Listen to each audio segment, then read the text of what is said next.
Hello दोस्तों, प्रणाम, राधे राधे। कैसे होंगे? राजकुमारी अवधी लोकगीत में आपका स्वागत है। और एक मंडप गीत है कन्यादान करते समय का। दोस्तों अच्छा लगेगा तो लाइक शेयर सब्सक्राइब करना और कमेंट में लिख के ज़रूर बताना कैसे लगा।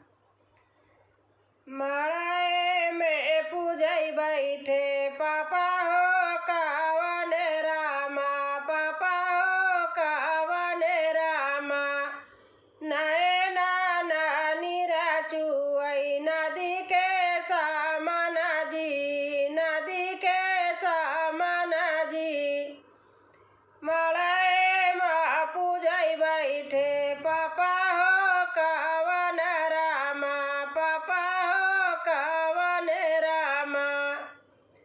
नैना नीरा चुई नदी के सामना जी, नदी के सामना जी। थाली दाना दिया पापा, लोटा दाना दिया पापा। थाली दाना दिया पापा, लोटा दाना दिया पापा। अपना दुलारी बेटी दाना जी ना दिया पापा। अपना दुलारी बेटी दाना जी ना दिया पापा।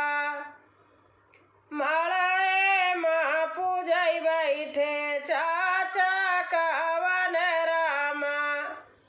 माड़ाए माँ पूजई बैठे चाचा कावन रामा, चाचा कावन रामा।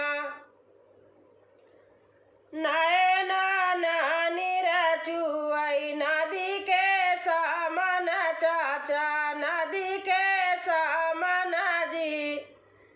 थाली दाना दिया चाचा, लोटा दाना दिया चाचा।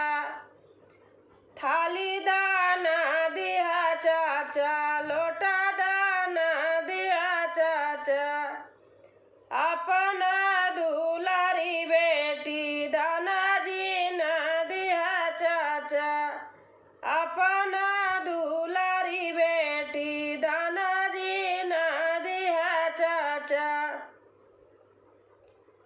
माड़ाए माँ पूजई बैठे भैया हो कावन रामा, भैया हो कावन रामा। नैना नीरा चुई नदी के सामना जी, नदी के सामना जी। थाली दाना दिया भैया, लोटा दाना दिया भैया। थाली दाना दिया भैया, लोटा दाना दिया भैया। अपना दुलारी बहिनी दाना जी ना दिया भैया।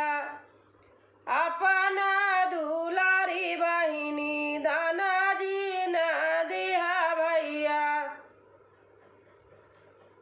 दोस्तों अच्छा लगे होगा तो कमेंट में लिख के